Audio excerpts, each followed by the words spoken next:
Good afternoon, everyone. We will get started in a few seconds. Please just hang on for us.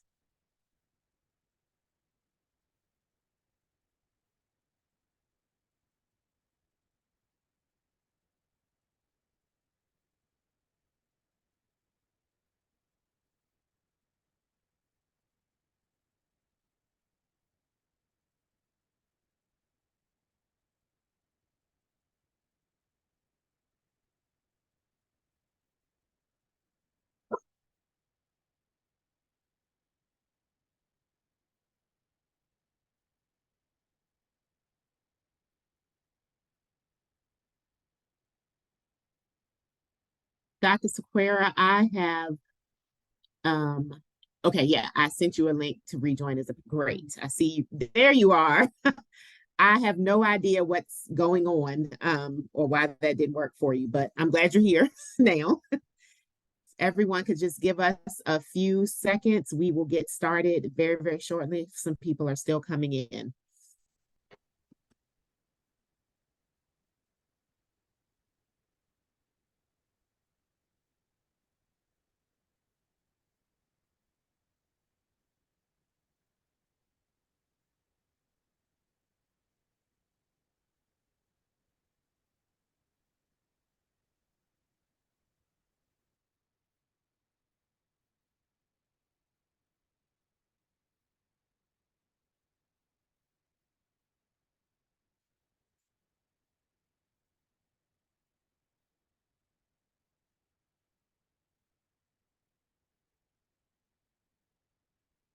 All right, welcome everyone. Thank you so much for joining us today for the first in our series of webinars for our emergency departments.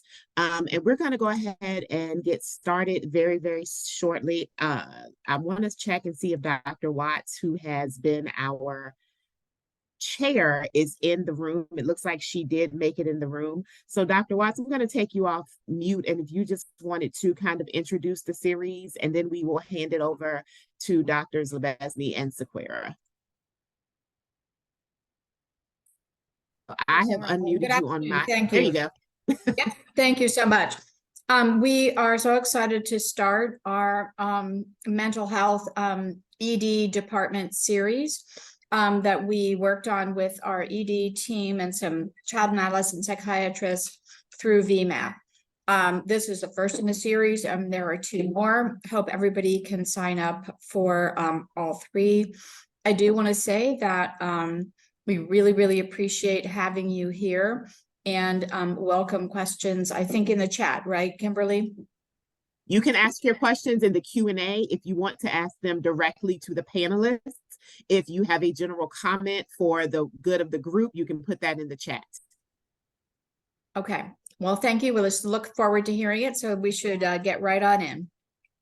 Right, and Drs. Lebesny and Sequeira, I am driving the slide, so just tell me the next slide and I will make sure that happens for you. Sounds good. I'm Dr. Lebesny. It's nice to meet everyone. I am a child adolescent psychiatrist and I'm part of Carillion Clinic down in Roanoke. I'll let Dr. Sequeira introduce herself. Hi, everyone. I'm Dr. Joanne Sequeira. I am currently the treasurer for the Virginia College of Emergency Physicians and also work in a couple of the Bon Secours facilities in the Richmond area. So that's a little bit about me. Great. Let's jump in. So, as we typically do, one of the best ways to learn is with a case. And so I brought this case up just because it's something that we very typically see in the emergency department with some of our patients that have mental health crisis. So we have a 12-year-old female. Her name is Kayla. She was brought in by the group home for suicidal ideation. So basically, when you go into the room, you notice that, Kayla is very withdrawn. She's reluctant to provide any history. So we're getting most of our information from the group home staff, and they share that, she posted on social media. We notice that, social media is very much at play in a lot of discussions with our pediatric patients. And she mentioned that life is not worth living. The school became aware of the post, guidance, the counselor spoke with her. mentioned that she was thinking about taking pills. And so the group home staff member noted that she's also she's been with them for only 7 weeks, and she's been having more outbursts. She's been struggling at school, and so that's kind of the initial story we get. Next slide. In asking a little bit about her history, so we know that she does see a therapist, and she works with all the girls at the group home. She saw a psychiatrist once, but no medications were thought to needed to be started at that time, and there were no prior records available. So when we asked the group home staff to step out, she's a little bit, she participates better. She states that she has been feeling sad, having hopelessness, having these thoughts of suicide with plans to overdose. And if she, you know, hopefully medication she could find at the group home and steal it from another resident. She doesn't mention any drugs or alcohol when asked, not sexually active, and then no physical complaints. And I mentioned that because it's really important from our perspective, right, to rule out that whole doing the medical clearance part of it. And so important to ask about dysuria, hematuria for signs of UTI, chest pain, abdominal pain, vomiting. So all of those important. So that's the case that we have. Next slide. So I'm going to hand it over to Dr. Lipsney. Yep. Yeah. So thank you, Dr. Scar, for a great case, because I do think this is a kid that we have all seen and variations of this kid. And before we follow Kayla sort of through the emergency room, just want to pause a minute and say that, you know, suicide, as you guys probably do know, is the second or third largest leading cause of death among kids in Kayla's age group and, you know, the older teens that we see a lot of. Next slide. And because of that, we're also seeing a lot of suicidal ideation in the ED, and that's no surprise to you guys. So in 2021, across the entire US, there were 140 million visits to US EDs. And the rates for presentations for suicide were 40 per 10,000 people. And when you look at kind of the breakdown of some of that, you see that among women, it was actually teenage girls who were presenting most commonly with SI. So 128 out of 10,000. And for men, perhaps more sort of early to mid-age. The other thing I found really interesting about this data set is that while we've all been taught that a demographic risk for completion of suicide is older white men, among the racial and ethnic groups that presented the most commonly for suicidal ideation in the ED was actually non-Hispanic Black. So we need to be shifting and evolving our understanding of risk. Next slide. So SI isn't the majority of things that you guys see in the ED. It accounts for maybe about 2% of the principal problems in 2021. But when you compare things like how many people were there with a mental health disorder or because of self-inflicted injury or actually, you know, needed psychiatric intervention during their ED course, what we see across basically the last decade is that things are steadily increasing. And I certainly think that, you know, we've seen publications coming out about, you know, the last 3-4 years with the pandemic and this just overall notion that mental health problems are on the rise. Next slide. So we have to start with our assessment, and part of that is, you know, that the Joint Commission has a requirement for, you know, anybody who's presenting with a behavioral health problem to be screened. But a lot of places, EDs and other settings, are doing universal screening. And part of that is that is just an easier practice if we're doing it uniformly, but also because there's an awareness that there is this thing called occult suicidal ideation in the ED. We came in because we had chest pain, but then we discover the SI. And so it's the universal screening that helps us. So, you know, the initial screening might just be the the nurse who first enters the room asking, about the presence of suicidal thinking, or maybe it's another member of the professional team asking that question.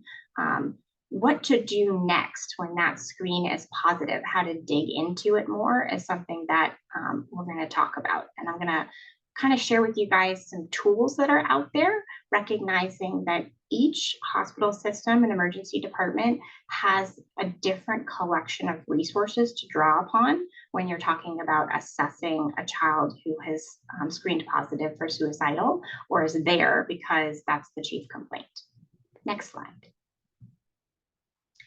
So the decision support tool, which is something that is offered by the Suicide Prevention Resource Center, basically helps us walk through what are those questions that we can ask after that very first, have you ever thought about killing yourself, to understand how much more assessment do we need to do. So thoughts about the plan and intent, past behavior, predicting future behavior, any known mental health conditions, including substance use, and then some things that are sort of just more observational. Does this patient seem agitated or extremely anxious? So the way this tool works is any yes takes you to a more in-depth evaluation. Next slide. So Kayla was the case that Dr. Sikora presented us with. So how did she answer? She had a plan. She had pills in her back pocket. She was maybe a little more vague about her suicidal intent. Although we didn't have the records, she was able to tell us that she has tried to kill herself before. We don't really know all her diagnoses. This is really common among kids in the child welfare system. They move, and at each transition, information is lost. But we could have a reasonable suspicion that she's maybe had some depression, some anxiety, probably trauma. She doesn't report any substance use. She was able to tell us that, but she seems pretty anxious and withdrawn. Next slide. So what can we do next? Now, I recognize that in many systems, this is where you hand off to another professional in your system to drill in. But I also wanted to be respectful of the people who maybe there's a shift where that resource isn't possible. What do you do when this is really all in your hands to figure out? So the Ask Suicide questionnaire is a really interesting tool from the NIMH. It has an ambulatory version, but this is specifically the emergency department tool. And there's a lot of stuff on it, but it really is a guide for how do we kind of walk from just the presence of thoughts and some of those additional things that we've learned to what do I need to do for this kid? So the way that this kind of tool can work is it helps you go, specific and more specific on the timing. How often are you having this thought? And then how close to today? Was it last week, yesterday? How about right now where we're sitting? And then what are they like? That tells you a little bit about, you could elicit a plan with that kind of question, but you also could learn like how kind of upset the child is that they're having these thoughts versus maybe a more kind of like nonchalant kind of answer that you get, like, well, it's no big deal. They're just there. When I talk to kids, I think that there is a difficulty in telling adults that you have a plan, that you're going to do something. There's like an interpersonal kind of obstacle there. Might even occur also with people who are the caregivers, right? Because I don't want to upset my mom by telling her that I'm having these kind of thoughts. So I use some strategies like externalizing sort of the responsibility for those thoughts to make it easier to talk about. So I'll ask questions like, does your brain think about ways that you would kill yourself? Or does your brain ever come up with a plan for that? And is it hard to take your mind off of those thoughts? Kids who are really like intruded upon by their thoughts, they can't push them out or distract well, concern me more. than the kids who kind of talk about the thought as more fleeting or easy to distract from. And then, what else has been going on that might give us a sense that this kid is eking closer to intent or attempt? And so asking, have you done it before? Have you gotten over that barrier of self-preservation to actually try to harm yourself? Are you taking steps? If I've learned the plan, I will use that information to kind of have a hypothesis about what preparation can look like and ask that in a more concrete way as opposed to an abstract question for young people.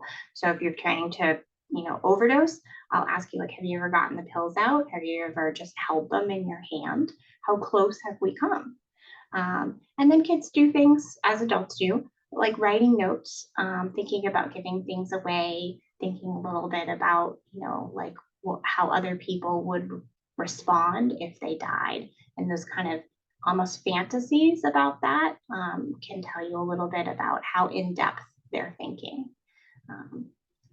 Next slide. So I mentioned you guys may have partners in these assessments. It may not be realistic at all that you're going to take the 30, 40 or more minutes to kind of really get all of these kind of answers. So who might some of those partners be? Well, in many systems, we have licensed mental health clinicians who do these evaluations. Sometimes we have psychiatric consultants, people who are going to be always in the ER or able to be called upon. And then, in some systems, you have like a full-time psychiatric emergency team that often has kind of a collaboration of providers, medical and licensed mental health. But otherwise, there are some external resources that you should know about. So most of you guys have interacted with CSB evaluators, the AES people, the people who come when somebody's been brought in on an ECO and we're evaluating for a TDO. But I also wanted to introduce you to the idea that the VMAP consult hotline is another resource external to your system that could provide some help. Now, if you talk to the psychiatrist on the VMAP hotline, they're not coming to the ER to evaluate the patient, but they might be able to guide you through some things that you're having a hard time navigating. Or if you're looking more at, I think we can disposition this kid out, but I need some help with the resources, that's where the care coordinator can come into play and be helpful. Next slide.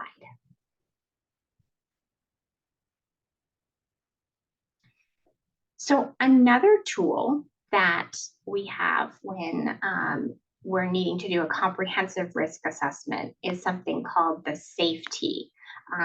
And, the safety does a lot of the same things that the Ask Suicide questionnaire does, but it's for a full age spectrum. So this is not a specific tool for children.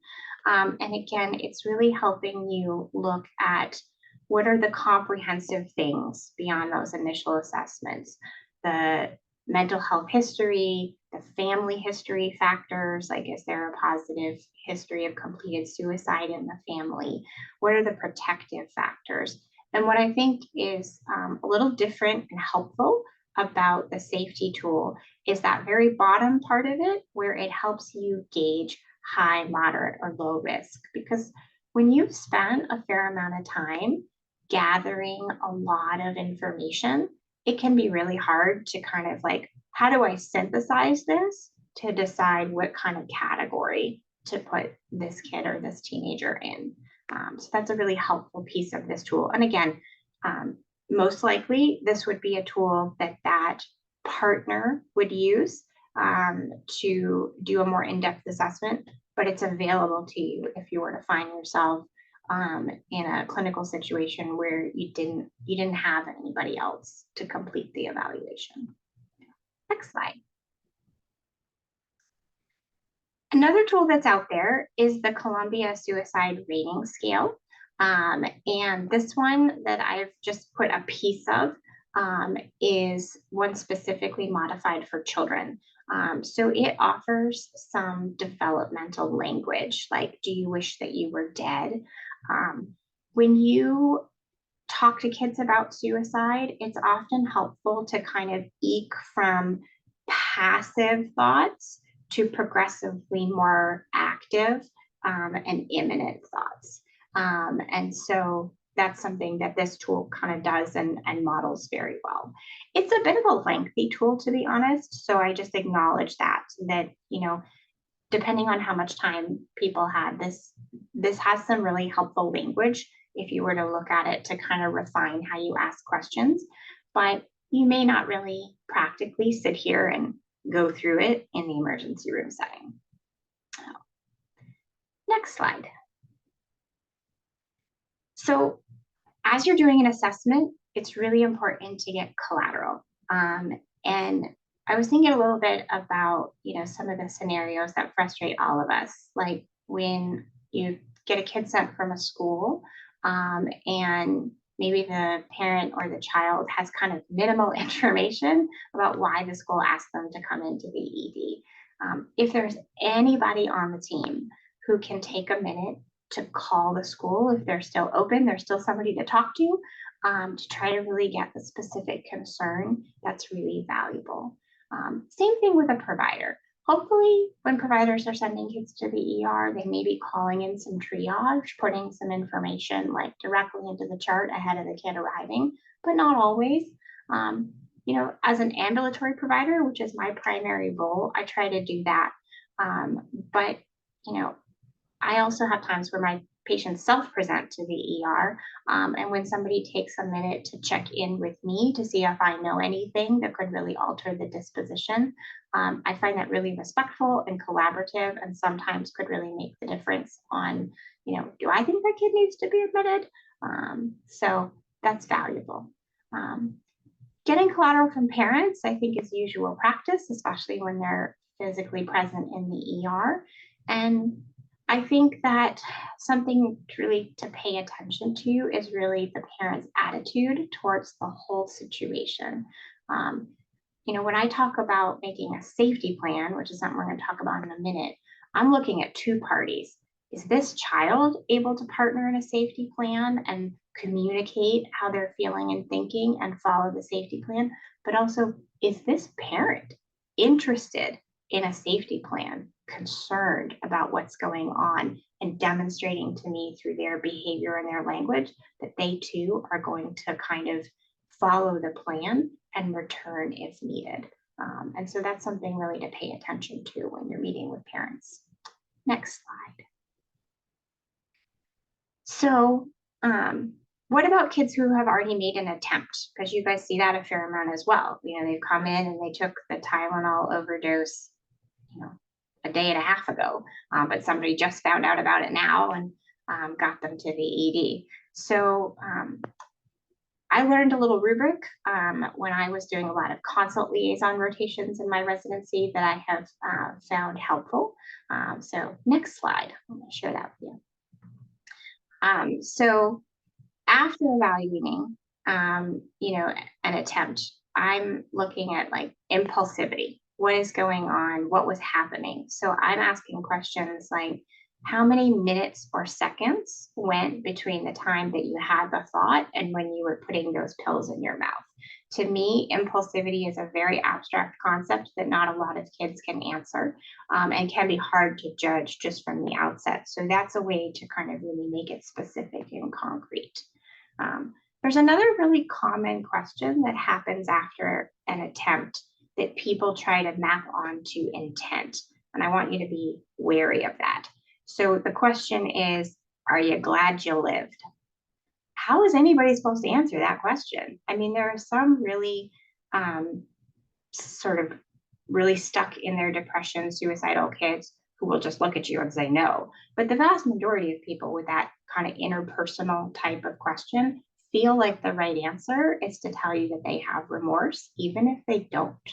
And so here's a way to kind of think a little bit about it differently. So I kind of like how you march from passive to more kind of active and imminent questions. I gauge intent and ambivalence sort of in that progression. So I'll say, you know, when you took the 3 extra sertraline, what did you think would happen? how knowledgeable is this kid about, what that would likely do? And then I follow that with, what did you hope would happen? Because intent actually matters more than their scientific knowledge that 3 extra sertraline doesn't gonna kill you. What percentage of you wanted it to work? So obviously you're not gonna ask a 5-year-old about percentage, but if you have, the right developmental age group, that gives that kid a chance. You've introduced ambivalence into that question, and they can say, 80% of me wished it worked. That gives you a lot of information about where they still sit in their suicidal thinking, as opposed to, are you glad that you're still alive today? And sometimes I'll even, what percentage of you then versus now, to sort of see what was the intent now and, how are we feeling? Next slide. So here's that rubric that I mentioned. So I like to kind of think about attempts as what was the actual risk based on sort of my knowledge of the lethality versus the likelihood of rescue. What was going on in that moment that would have afforded the opportunity to save this life? So the lowest, kind of scenario, right, is, the one right at the very bottom left. So low risk, swallowing melatonin right in front of mom when you tell her what your intent is. Like, it's a very high chance of rescue and a very low lethality, versus the upper right hand corner, taking a gun into the woods. It's very high lethal and it's really unlikely to be interrupted. And then there's everything kind of in between, which are those lovely gray zones in mental health that we have to kind of really sort out. How dangerous was this? And were you acting in a way that you were trying to communicate to someone versus your intent was really to die? Next slide. So let's kind of check back in with Kayla.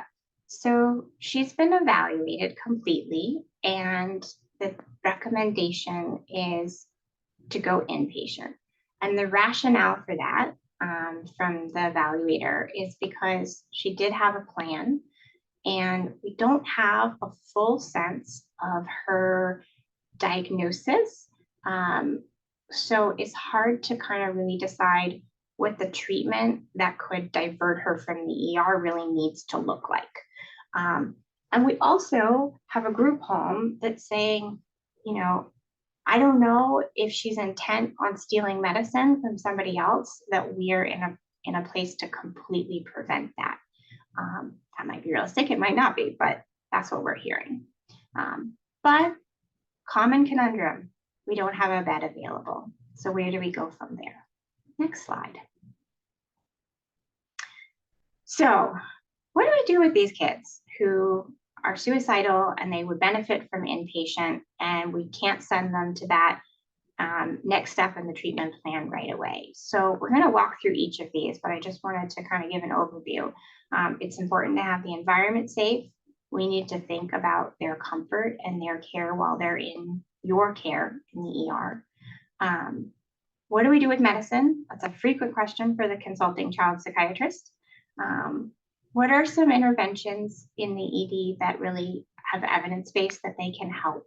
And how do we reevaluate these kids to potentially discharge them or disposition them to a lesser restrictive level of care, which is important.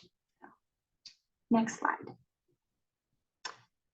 So Lauren and I were talking a little bit as we were making this talk about, how do we make the environment in the ED more therapeutic and safe? So I wanted to invite her to kind of talk about like things that are common resources and best practices. Yeah, thank you very much.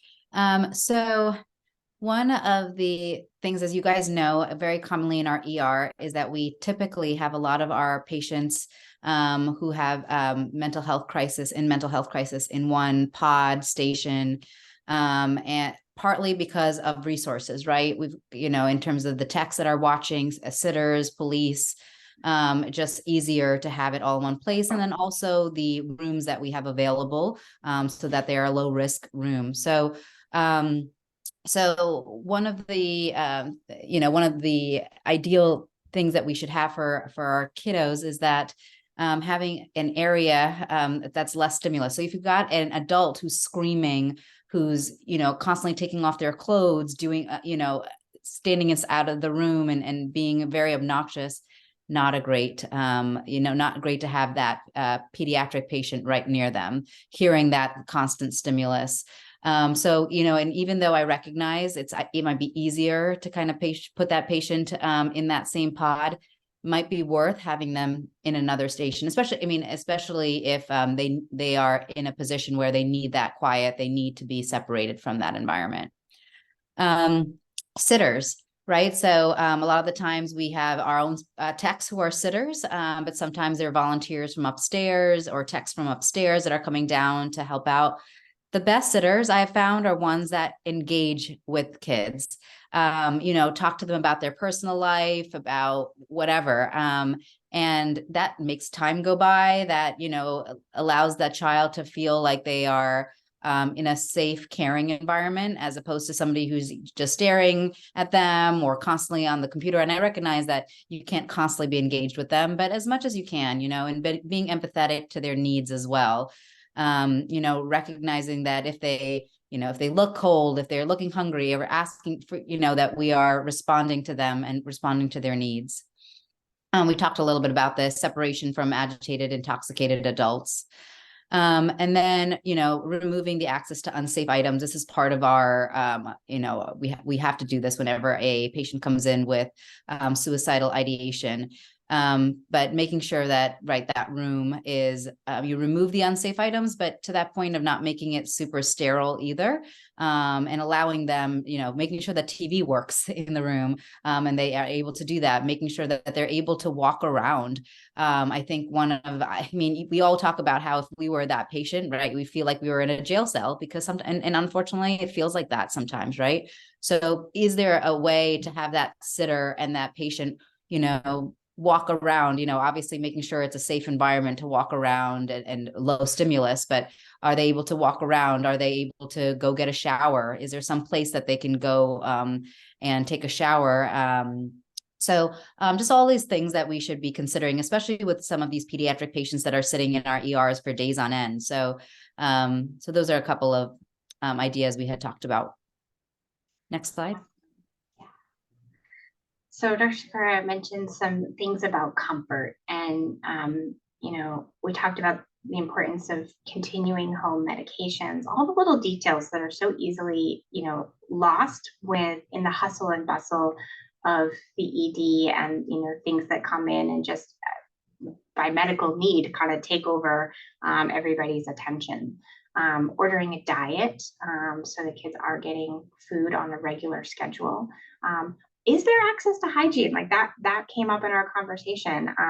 In my hospital system, sometimes kids will be brought up to the pediatric ward, the medical floor, because they seem to have somewhere that they can have a shower and a bath up there and then be brought back down. And obviously that's like a staff escort and has some resources, but it does help when kids are there for a prolonged time.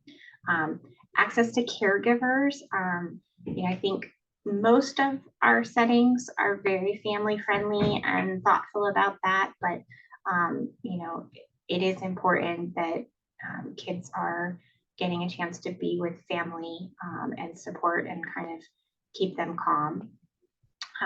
If you have the resources, like a child life specialist, or somebody would probably be in a kind of more around the clock kind of emergency support for psychiatric reasons kind of group, that there could be some kind of group or recreational space for those ED boarders. That's the ideal. It's probably not what most of us are working with, but I think we have to learn and aspire for what we can do better and differently. Next slide. So coming back to medicines beyond just continuing home meds. So, there are times where continuing a home med might be contraindicated, like if they just took a whole boatload of it in an overdose. But I would recommend, if you have that psychiatric consultant, to ask before you make any assumption that something should not be continued. Because in most cases, continuing home meds is going to help keep the treatment going and also help with behavioral management in the ER for some kids. It's a good time to also use your consultant to see if would adjusting the dose of anything that this kid has been on be helpful right now. Now that might have also to do with optimizing their behavioral control, but it's also part of that. Can we get treatment started so this kid isn't just sitting here for the next 2 or 3 days until they find a bed? In my opinion, as somebody who's done ambulatory care, consult care in the ED, and inpatient, the most likely thing that you can do that really is going to be what would happen if that kid went straight to inpatient is make an informed adjustment of something in their regimen. That's most likely what that next step would have been, and it's reasonable to get that started in the ED when you have enough information. New medicines are a bigger challenge. So when I think about what's the rationale to start a brand new medicine in the emergency room, the first category I'm thinking about is this medicine going to acutely address the presenting or kind of foundational concern for why this kid's in the ED right now and potentially alter the disposition? So kid coming in acutely psychotic, acutely manic, starting medicine is medically important because the longer that people sit in that kind of state, the harder it can be to treat. So it's important, and it really could help over a period of days. We don't always know how long they're going to be there. Stabilize things to the point where our reevaluation could look at a less restrictive level of care. And there's going to be some talks coming that get into the weeds of both agitation management and psychosis. But that's a really good time to start a new medicine. The hard thing about should I start an SSRI on a kid who comes into the ED without a lot of treatment history and is suicidal, like our friend Kayla, is do we really have enough information? Has a complete diagnostic assessment with collateral been done to inform that that's the best treatment plan for this kid? And so sometimes we need a little bit more time and a little bit more assessment to really sort that out. Sometimes we have an issue about consent. Is there anybody available to provide consent for this psychiatric medicine? For a kid who's coming in with a group home staff, that's not their legal guardian. They can't provide consent. You have to really sort of sort out who's able to consent to starting a new medicine. And then the biggest angst, I think, among consultants is if I recommend this medicine and this kid is being dispositioned out of the ED, who's going to follow this? And what if this SSRI actually worsens their suicidal thoughts in the first week of taking it? Who's medically legally responsible for addressing that new concern? So those are the things that we really have to think about that give us some pause sometimes about starting meds in the ED, and why you may see kind of a range of practices and comforts with doing that from your consulting teams. Next slide. What about therapy? Sometimes I do get the question, can you come and do therapy for this kid in the ED? And I do think that we could do more therapy for kids who are kind of awaiting another disposition in the ER. And what would that look like? Well, psychoeducation is kind of easy to provide and doesn't necessarily require a lot of relationship and safety to do. Teaching coping skills is among the biggest things that kids actually gain from the group and milieu therapy at the inpatient level of care or the kind of IOP or partial level care if those are available. So those kind of interventions, getting them started. Groups, you know, groups are what most kids are getting in the hospital. If you hadn't sort of had enough experience to know what happens in the hospital, they're not getting a lot of one-on-one psychodynamic therapy. And those groups really offer support and psychoed and coping skills. And they offer things like some sense that I'm not the only kid out there who has these problems. I'm not alone in this. In positive ways, there can even be a little bit of peer recovery, some positive coaching, a lot of milieu management to make sure that that peer recovery is positive and productive. And then, you know, some of the foundations of CBT really are in the idea of learning more about your thoughts and how they connect to your feelings and your actions, and beginning some of that work. I think these things are possible. It's not realistic that we can do insight-oriented kind of psychotherapy or you know, trauma work in the ED, because there's a lot of work that has to lead up to the most important interventions that happen in those courses of therapy. Next slide. So I told you that there are some evidence-based interventions, and this also comes from the Suicide Prevention Resource Center. So, and their kind of angle with this is that these are things that you can do, particularly if you are edging towards a disposition of discharge to an unlocked level of care.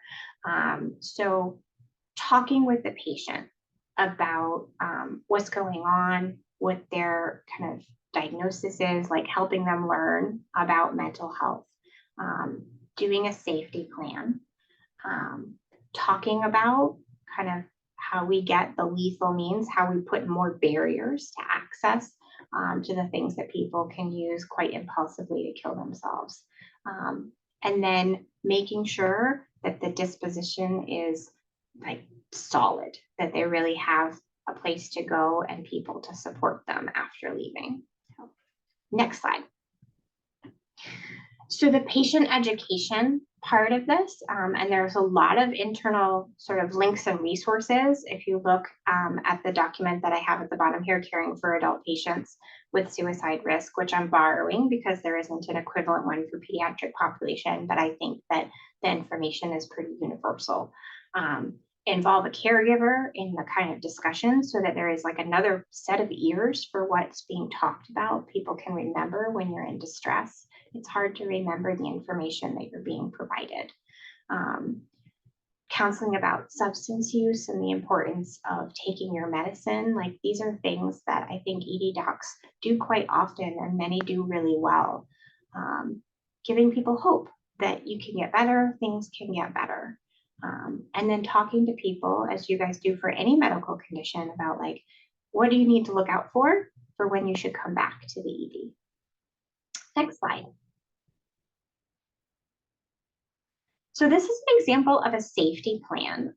It's particularly one we call the Brown-Stanley safety plan. And when I do other talks with pediatric providers, I've often made an analogy between this and the asthma action plan, because it's sort of structured in a pretty similar way. It starts off with like, what are your warning signs? What are your risk factors that you're kind of might be starting to become suicidal?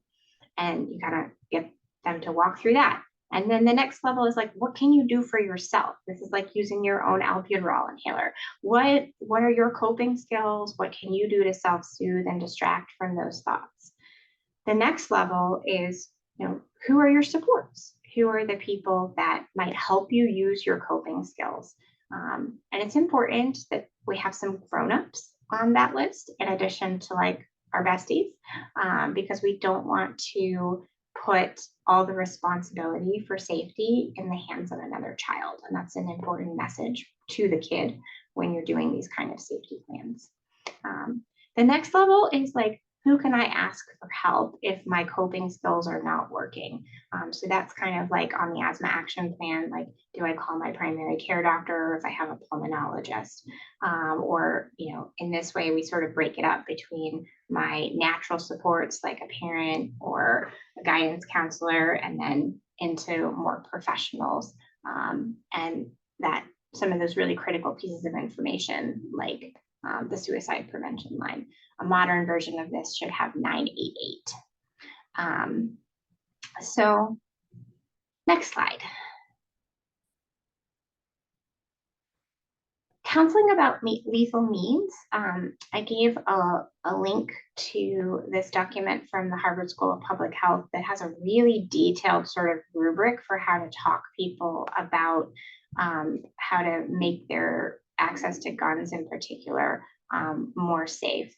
But when it comes to kids, it's really about anything that's pertinent to the plan. So if you've been able to elicit a plan and you don't think that there's a lot of intent and that we're not in an imminent risk, use that information to inform what reducing access could mean.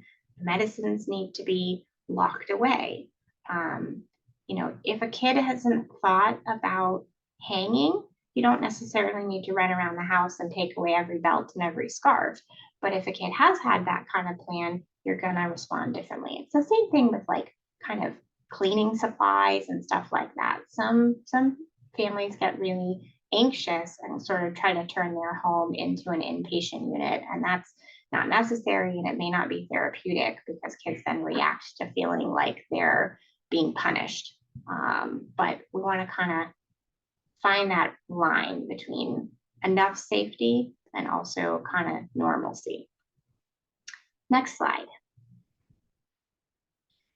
So what about, we want to potentially send this kid home, and who can see them soon to support them?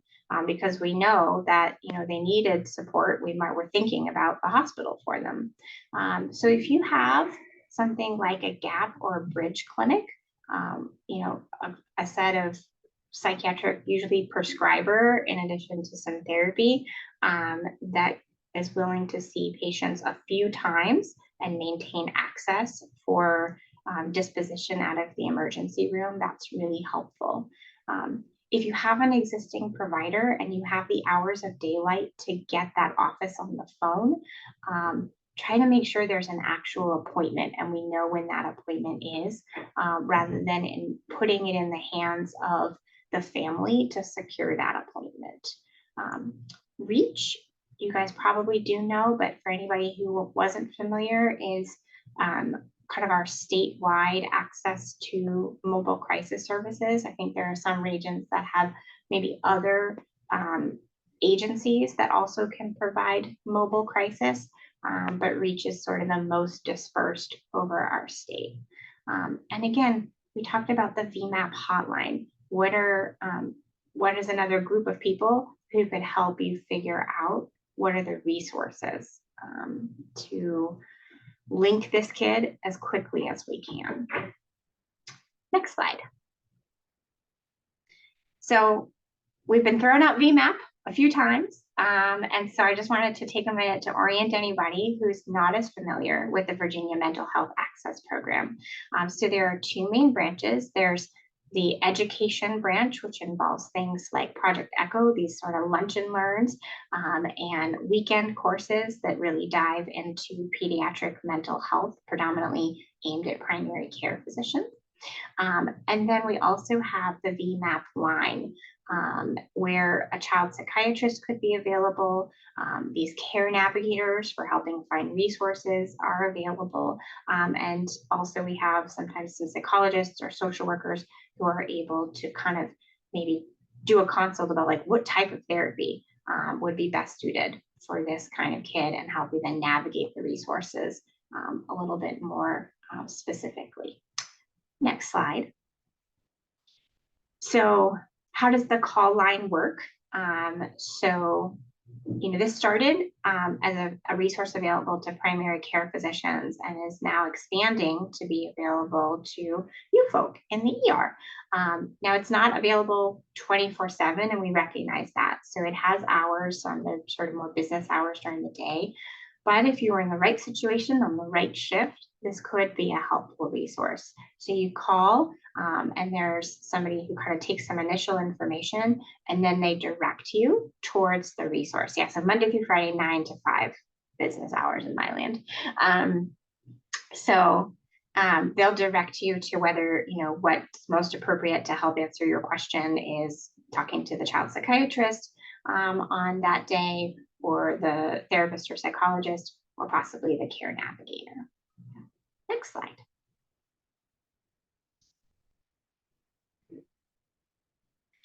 So VMAP has been growing, and you can see by the colors for region and the dates kind of where it started, and now we're covering all areas of the state with this. And lots of different institutions have been involved in offering these different sources. All the white stars represent the regional hubs where the child psychiatry and care navigation resources are. And the darker star, which is very new, is a specific hub for early childhood consults. So, next slide. So we need to reevaluate kids who have been sort of boarding in the ED, partly because it's appropriate medically for them to kind of get rounded on and have their treatment plan evolve, but also to give us the opportunity to keep evaluating what level of care is the most appropriate. And so people ask me, like, what do you look for determining whether somebody could potentially go home or somewhere else that isn't the inpatient unit? And so I'm looking, of course, for, are you still suicidal, and how intrusive is that, and how strong is that intent? I'm looking for a change in distress. A lot of adolescents come into the ED after a hullabaloo in their lives, and after some time and space away from that, are a lot calmer and seem to be able to talk through things, think about them differently. So that could change. Future orientation.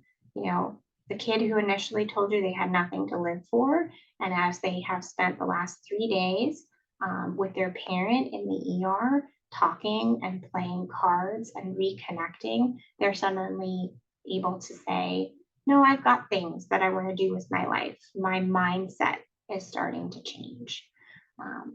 That ability to collaborate with a safety plan on both parties, mind you. So I said, does the kid suddenly seem calmer and better able to communicate and use a safety plan? But also, is that parent who initially looked really irritated that their kid is in the ED again and ready to just, whatever, I can't do this anymore, have they calmed down, and are they in a better place to be able to talk about how they can maintain their child's safety and follow a safety plan and other resources?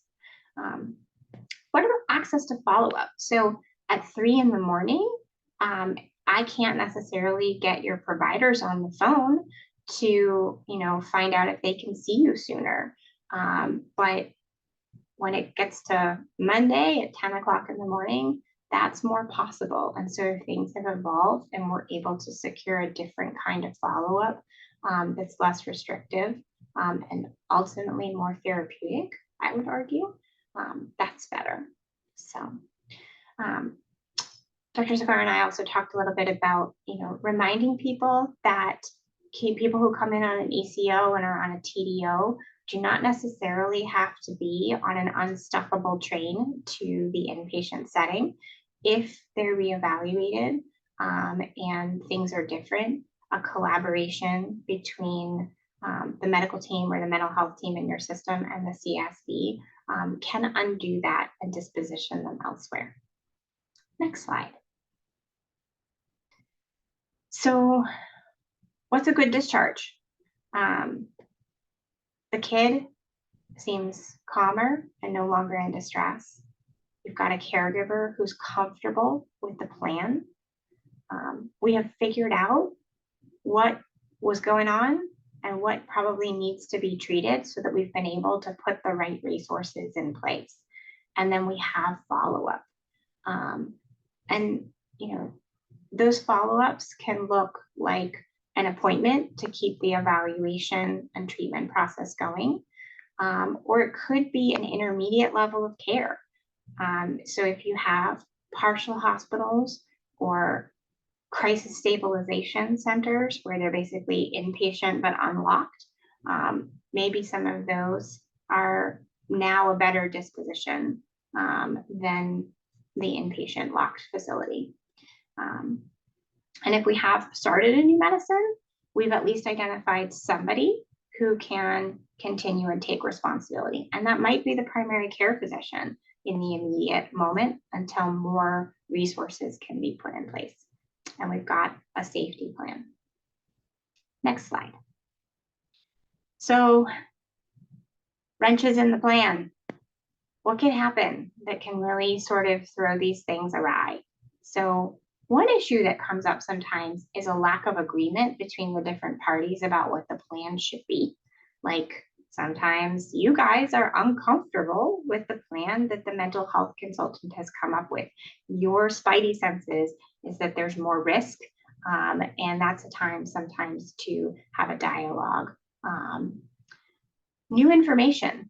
Somebody has kind of come out of the woodwork when they found that this person was potentially going to go home and said, no, I'm not comfortable with that. I just got through their phone and they have been posting about suicide for weeks and they aren't telling us the full story, right? Or the disposition falling through. So I talked about those intermediate levels of care. Sometimes we wanted to send a kid or an adult to that CSU, and for some reason, their insurance or bed availability or something, that plan falls through. And then we're faced with, so are we comfortable going down a rung of the ladder in restriction and safety to outpatient? Or does this lack of intermediate push us back to, we need to think about the inpatient unit again? I have, click so we can move our animation along. So what do we do? Here's some suggestions. If there is a lack of agreement, consider a team or a family meeting, depending on what sort of the disagreeing parties are. Or you always can think, if this kid was coming in voluntarily and suddenly they are no longer agreeing to do that, is this a time where we need to call AES and think about having a TDO? Just as a reminder, 14 is the age in Virginia where kids have to kind of co-consent to being voluntary. So under 14, parents or the legal guardian have the ability to kind of unilaterally put a kid into a hospital. There's some different scenarios about what happens when there's disagreement above that age. So if the child is not willing, but the parent is willing, that's when you have to actually get a TDO to kind of overrule the child's lack of assent to the process. If the situation is that the 15-year-old is perfectly willing to come into the hospital, wants the treatment, but the parent is not agreeing, the appropriate next step is actually to call CPS and to ask CPS to consider emergency custody based on an argument that this is medical neglect, if you agree that inpatient is required. And what tends to happen practically when you're talking to a family about your next step is to call CPS. Many parents will then say, fine, whatever, I'll let them go into the hospital because people don't want to involve that process. What about the new collateral information? Well, it's appropriate then to reassess and to incorporate that information into your safety assessment. And then, as I said, when the disposition options change for some reason, then we have to kind of look again at what's the safest option, what's appropriate. Next slide. So I told you that we have 2 wonderful webinars coming up to answer all of the questions that I'm not answering about how to manage the agitated and aggressive kid, as well as managing and understanding psychosis a little better. So I encourage people to register for those if you haven't already. Next slide.